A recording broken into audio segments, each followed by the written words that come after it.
Hello and welcome to Talking Aussie Books, a weekly podcast bringing readers and writers of Australian fiction together. I'm Claudine Tinellis. As an avid reader and passionate advocate for Australian fiction, I make it my mission to spotlight local talent. So if you're looking for your next read or simply want to learn more about the Australian literary scene, this podcast is for you. Grab yourself a cuppa, sit back and relax. Listeners, as you can imagine, I read a lot of books, mostly Australian fiction, given that this is the genre on which Talking Aussie Books podcast was founded. I do try and read the international titles everyone is talking about, and I think Yellowface was the latest. And then, of course, I throw in a couple of non-fiction titles for good measure.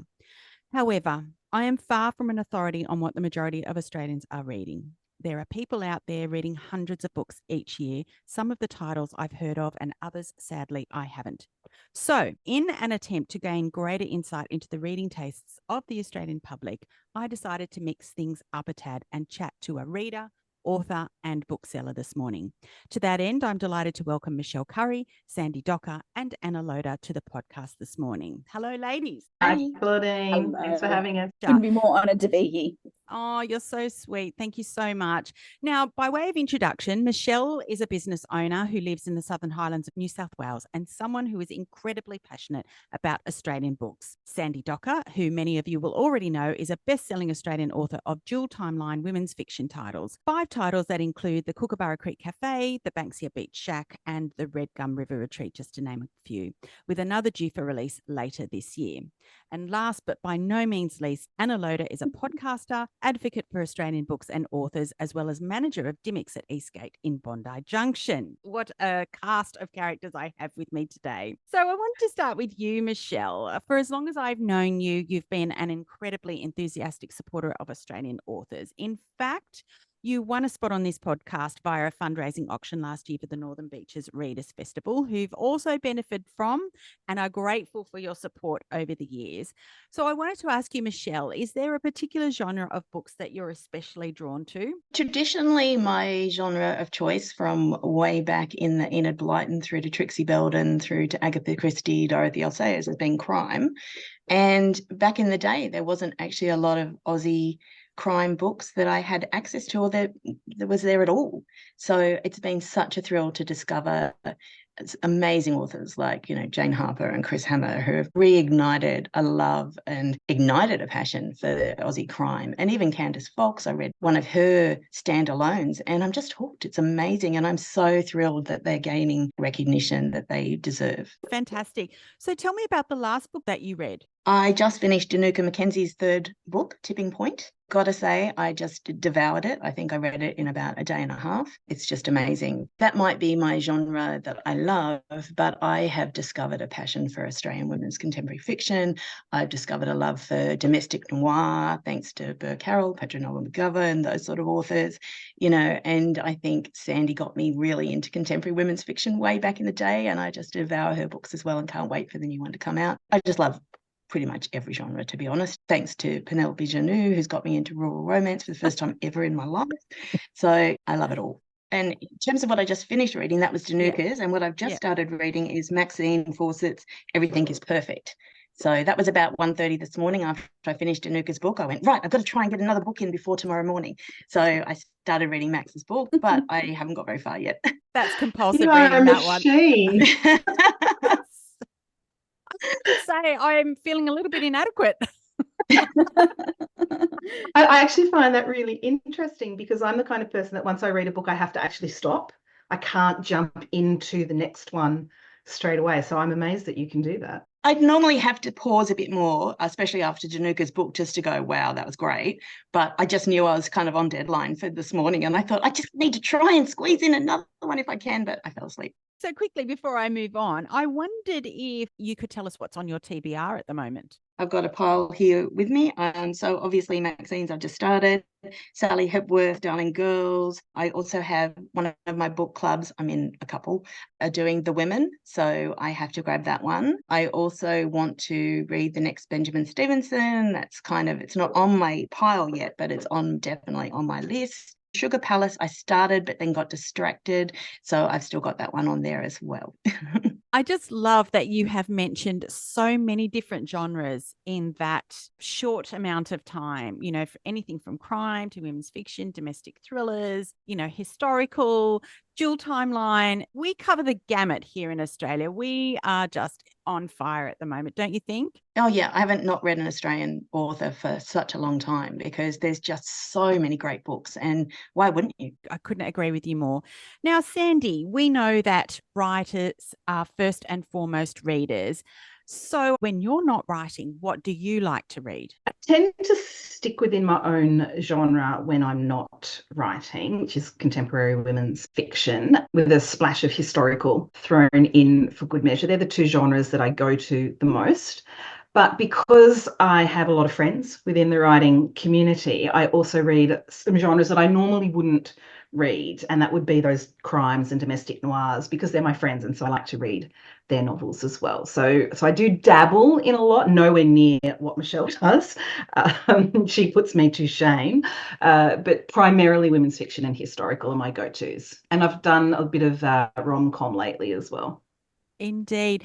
Is there a standout that you can talk to us about that you might have read in the last year or two? Probably my favourite book in the last 12 months. And this is really hard to say because I have so many friends in the writing totally industry. Understandable. I don't want to play favourites, but the best book I probably read in the last 12 months was Claire Van Ryn's Secrets of the Hue and Wren. That really struck a chord with me. Fantastic.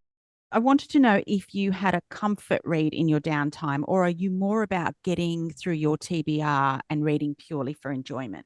No, I do it all. There are books that I want to read because they're the genres that I love. Usually when I've just come off a writing deadline, I go for comfort reads, and I go for reads where I can just switch off and enjoy it. And they tend to be the slightly raunchy romances, to be honest. Who doesn't love a raunchy romance? Guaranteed happy ever after, or happy for now. Yeah.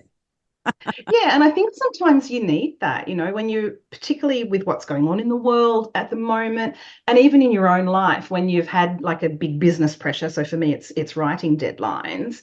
You just want to switch off and you just want to have that pure fun escapism. Anna, you'd find you've got access to so many great books. What do you love? Yeah, it's so much fun. I just finished last week the most ridiculous YA book called The Last Blood Carver, which is so not my genre and absolutely nothing I would ever have thought that I would have, but it was compulsive. I could not put it down.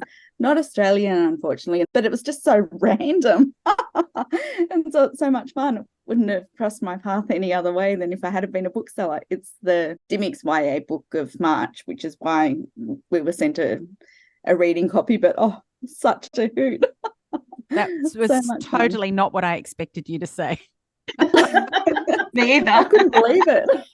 But isn't that the beauty of being a reader, that sometimes Yes. you just come across something so random that you just enjoy and it just opens up your eyes? Oh, it was, I think because I'm not familiar with the YA tropes and I have no idea, where it was going or what it was going to, like, I'm not familiar with it like I am with historical fiction or rom-coms, really. So it was just a romp, so much fun. Now, Anna, your love affair with books is highly evident in almost all that you do. You ran a secondhand bookshop and cafe in Cronulla for a long time. You garnered a loyal following through your book clubs and author events, and then through your podcast, Read a Book. And now as manager at Dymocks, you're a total reading powerhouse, as we've already established. So I wanted to ask you, how books do you read in a month? Oh, well, I'm commuting at the moment from Cronulla to Bondi, obviously. I'm not moving to Bondi for my Dymocks job, but I love the commute. So I'm doing heaps. That sounds awesome. That would be my dream. It is, because it's from the start of the line to the end of the line. You don't even have to concentrate on where you're up to. You just, when everybody gets up and goes, you get up and go too. My God, No fear of missing a stop. Exactly. Although I have done it multiple times almost. I love that. So what's the number? I don't actually know. Maybe 3 a week, I guess. 12 books a month, maybe. That's a lot of reading. That's impressive. But that means that I can pick up random books that you just get sent, like the blood carver, and just be swept up in it and have it take a day and a half or something to read. Yeah, that's fantastic. How many of these would be Australian, do you think? Most of them. Yeah, I really love Australian books. There's something so special about knowing the scenery, knowing the characters so well, knowing the lingo so well. So in your capacity as manager of one of Australia's biggest book chains, what's popular with Australian readers at the moment? Is there a clear front runner, or is it spread across genres, or is it hard to say? Trent Dalton has got to be the sweetheart of Dimmick's Eastgate. We can't seem to keep enough Lolas or Boy Swallows universe. We got some more of his love stories in on Friday that I think have probably sold already. He's a real darling. We really love him in our Dimmick store, at least. Sarah J. Maas, obviously, but I get so intimidated. I haven't even done one of her books yet. I haven't even ventured that way because fantasy really isn't my go-to read. But yeah, there must be something in it because everybody's reading it. Oh, Fourth Wing I couldn't put down. Ridiculously compulsive. I have to put that on my list. It's not one that I would normally go for either. So, Mishell, as I mentioned earlier, you've been an enthusiastic member of the Australian book reading community for as long as I've known you. What's the best thing about being part of that community? Everyone's so supportive, and everyone wants everyone to do well. I think there's across the board, you just come across that, and the festival, I've got to just touch on the festival right now because that was just, I was a bit like Julia Roberts in Pretty Woman. I was like, I almost weed my pants when I saw the lineup for the festival that first year. And I think I bought 25 books and I just went from one session to another session and all those authors telling their stories. And it just makes you realize, and I've been privileged to be sort of a little bit on that back end of it as well, and just see the journey that writers go through to be published and how hard it is. And I think the readers just don't appreciate that. So they might read a book and go, oh, I wasn't sure I liked that. But you've got to remember the pain and the sweat that goes into every book that manages to get published. And I think kudos to any author who's published, and they deserve our support as readers. And it's one of those that you just need to give it a go. I am in quite a few book clubs, and I'm actually a bad book club person because if I'm told to read a book, I'm a bit resistant to do it. That's why I didn't read Dictionary of Lost Words for quite a while, because I was like, oh, all the hype, blah, blah, blah, blah, blah. And then I read it and loved it. And then I haven't quite got to Bookbinder of Jericho yet. But the community is so supportive and the community is so wonderful. And I think more people need to know just what it takes to get published, and we just need to support them even more. So very well said. Look, I'm really glad that you mentioned the festival. And to be clear for listeners out there who don't know which festival we're talking about the Northern Beaches Readers Festival. We had the inaugural festival back in September of 2022, and the second festival in September 2024 is fast approaching. Now, hopefully, Mishell, you're going to be there again, but what would you say was the best thing about the NBRF in 2022, and what are you most looking forward to in 2024? Gosh, it's the highlight of my year this year. It's been in my calendar forever. The great debate at the end was just the most spectacular way to end that festival. It was funny. It was a free session. So, and that was what's so amazing about the festival. It's very inclusive. You have sessions across the board. You cover all the genres. You have things for aspiring writers. You had your podcast session. You had debut authors. You gave everyone a platform, and it was just so hard to pick a highlight. It was just a blur. I think maybe me standing in that kitchen with my pile of 25 books going, oh my God, don't tell my husband. But it was just spectacular, and I just can't wait to see the lineup. I am so thrilled about it. I've got all the book clubs lined up, in the process of trying to get a 20-bedroom Airbnb so everyone can come. Yeah, but it's going to be amazing. And there was no particular standout except that it just was so brilliant, and loved every single second of it. Thank you so much. I don't think any of us will forget you standing in the kitchen with that gigantic pile of books and your enthusiasm in the book buying line and getting all of your books signed. It was just a joy to watch you feel so very at home in that surrounding and being unafraid to approach authors and talk to authors. And as organisers, I felt that was one of the best things that could have come out of that scenario. Well, be prepared for me to do it again. I love it. I absolutely love it. Now, throwing over to you, Sandie, in terms of your role as director of the NBRF, would you say that being involved in the NBRF has helped you stay abreast of what's happening in Australian publishing? Yeah, definitely has, because it opens my eyes to what else is out there, and authors that I maybe haven't read before and genres that perhaps I haven't read as well. Because obviously when we're curating the program, it can't just be the authors that I love. Some of those authors will appeal to the general public, but we want to appeal to everybody. And so I have to open my eyes to what else is out there in genres that I'm not familiar with and with authors that I'm not familiar with. And that's the wonderful thing about the committee. There's 7 of us on the committee now, and we've all got slightly different reading tastes, and so we can bounce those ideas off each other, and then once you get to know those authors, and then they introduce you to other people as well, and so you kind of broaden that whole experience. So yeah. Are there any insights, would you say, that this role has given you? How hard it is to put a festival together. It takes an awful lot of work, an awful lot of work, and just how, I guess this comes back to what Mishell was saying, how thirsty the reading community is to connect with those authors. That, in that exit survey that we put out after the festival, that was across the board something that nearly everyone that answered that survey mentioned, was the vibe of the festival and being able to connect with the readers. And it wasn't a matter of the writers were up on stage doing their thing and the readers were sitting in the audience just listening. There was a connection there, and there were conversations that were had throughout the course of the weekend. And yeah, that really opened my eyes to just how needed that kind of connection is.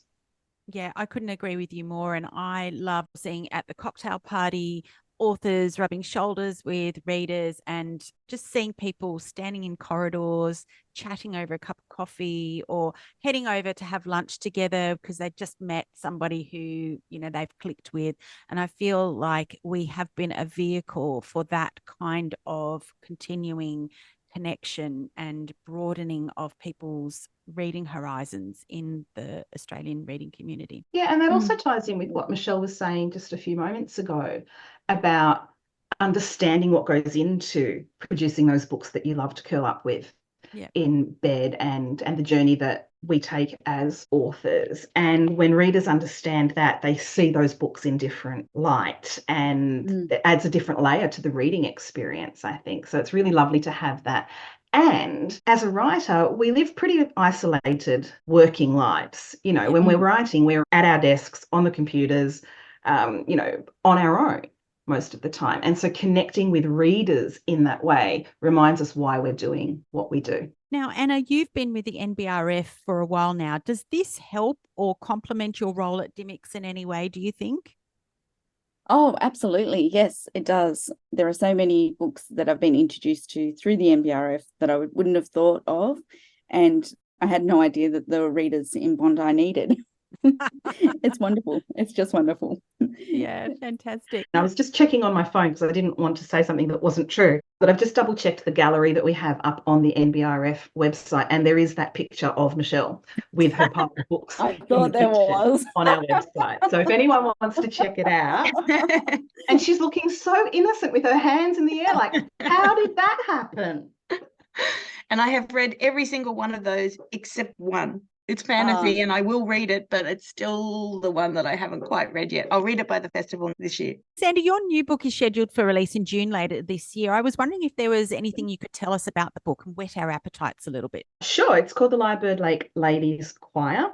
And it is, again, dual timeline, which I don't seem to be able to escape from. I just love writing the historical and the present threads in my novels. We have Hannah in the present thread, and she's a single mum who, through circumstances, has found herself homeless. And one night when she's a little bit down about where she finds herself, she's singing a lullaby to her son. And that lullaby is about Lyrebird Lake. And she decides that life is not happening for her the way it should be, so she's going to escape to Lyrebird Lake. So she takes her son up there. She meets 2 sisters who are running a choir, Eleanor and Maggie. And through the course of their interactions, Eleanor, the eldest of the 2 sisters, realises that Hannah may have a connection to their past. And their past includes fleeing Ireland in the 1970s and coming out to Australia, Maggie as a pregnant 16-year-old. And that's about all I can tell you at this point in time. Mm-hmm. Oh, how exciting. Already got me thinking. It's so intriguing. Yeah. I can't wait to pick that up. So, Mishell, tell me about your book clubs. Are they local to you? How do you participate in these book clubs? I'm in 4 book clubs and a cookbook club. So that's 5 in total. Well, yes, but cookbook club, you just pick a cookbook and you cook a recipe from it and you talk about food. So it's not technically. That's still 5 book clubs. Yeah, true. Some of them are a little less active than others. Aren't they, Sandie? They are. So there's one, we called ourselves the ABC Book Club, and it's based down here in the Southern Highlands because we call ourselves the actual book club because we actually read and we actually talk about the books as opposed to read between the wines where we kind of, a lot of them, it's more about the wine rather than the reading. So on average, we get together once every month to 6 weeks, or sometimes every couple of months, or every quarter, Sandie. And then, it's great, and varying degrees of readers involved. And what's lovely about some of the ones where people don't read as much is that the readers in the group really encourage those to pick up a book and go, no, I know you'd love that, so you've got to read that. Or they'll talk about a movie spin-off that they can read, or a TV series, like Candace and Chris Hammer, they've both got TV series coming up or out, and that is exciting as well because it opens up readers into that next level, or non-readers into that next level, to connect them back to books. So that's really exciting as well. So I just love being able to rave about books and what I've read to people who wouldn't necessarily read but are interested enough to still come to book club even though they're not massive avid readers like me. Yeah, I love that. And how do you pick your book? It's usually by consensus. Oh gosh, I'm in another book club as well. Yeah, and they do it by poll. That's the Barrel Book Club. It's actually like a more generic, and they're a little bit more literary. And to be honest, literary isn't kind of my thing, but I will do it.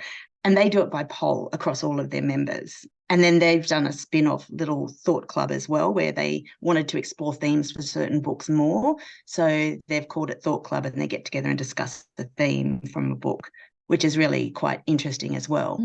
So that's kind of how we pick the book. I cheat with the ABC Book Club because I am a little time poor and I've spread myself a little thin. I often suggest a book I've just read so that I've already read it.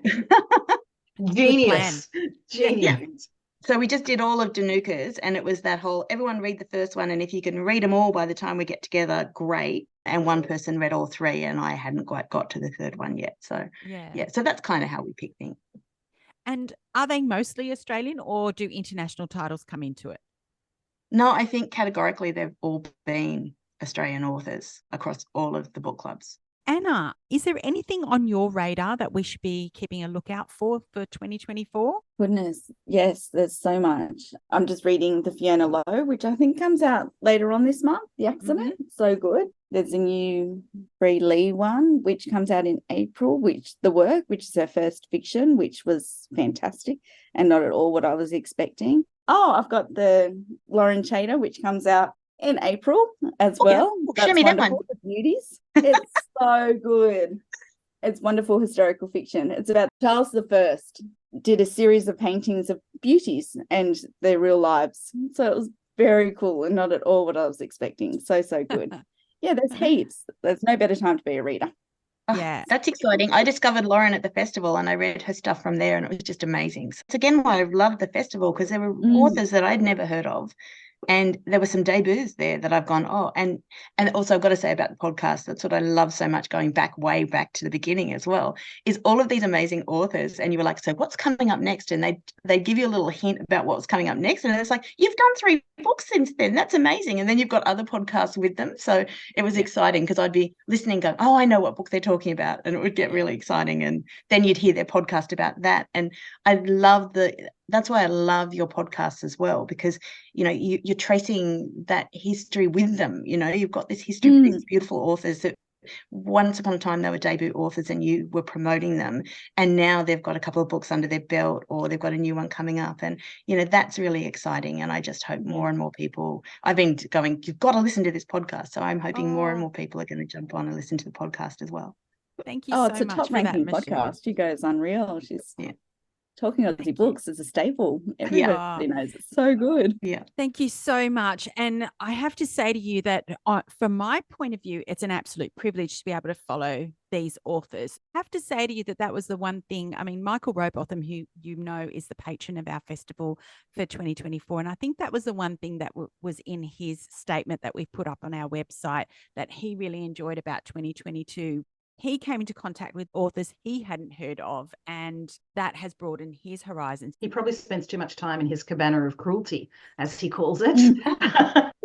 Writing. That's what he calls his writing den. He's got a den in the backyard, and he calls it the cabana of cruelties. Yeah. Oh, that's cool. Yeah. Mishell, is there any book that you would like to recommend to listeners out there? Oh, gosh, that's a really tough one. There's so many books and what to say. Absolutely. I don't think I could do that. That's like when I asked Sandie which character is favourite. She just can't do it. I guess because Danuka's book is really fresh in my mind because I just finished it. I loved her series. It's great to see such a strong female character in books. So her series is great. I loved it. I am really excited about Sandie's book coming out. I'm really excited about Julie Bennett's follow-up as well. Not follow-up to The Understudy, but her next book. That's really exciting. So that's one to watch out for from my point of view, as well as Sandie's. I don't know. You can't ask me that, Claudine. Yes, I happen to agree with you that Danuka's doing some great things at the moment. She is just soaring with this series, and it'd be really interesting to see what she does next. Yes, I'm dying to read Sandie's next book. I have to say, I cannot wait for that one. And fortunately for me, I have read Julie Bennett's new one. I was very lucky to receive an ARC, and it is just beautiful. And I think I said this the other night at an event that I was hosting at Better Read Than Dead in Newtown. What I love about Australian fiction at the moment, and particularly authors who touch on historical themes in their books, is that we are spotlighting some really important parts of Australia's history, things that people don't know, things that you're not taught at school. I love the fact that more often than not, Australian women are addressing these historical events in their novels. And I cannot be happier about that. I totally agree. I just think it's the research that goes into books.